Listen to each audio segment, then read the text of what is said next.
Come கணபதியே நமக. அனைவருக்கும் அன்பு வணக்கம்.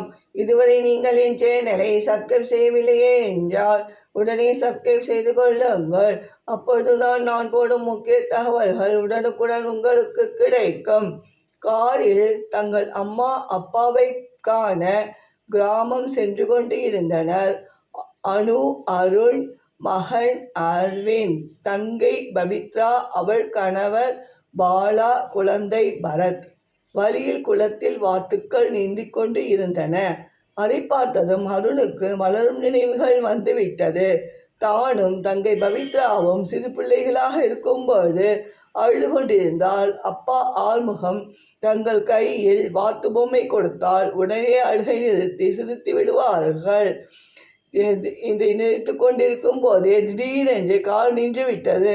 அண்ணா, நம் அம்மா வீடு வந்து விட்டது, வாங்கண்ணா என்றாள் பவித்ரா.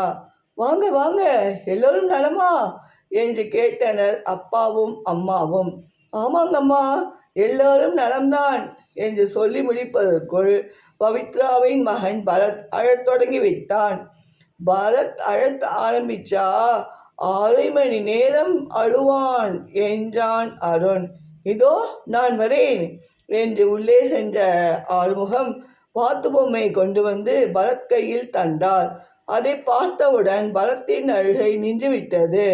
இது உன் அப்பா அத்தை விளையாடிய வாத்து பொம்மை என்றாள் ஆனந்தி.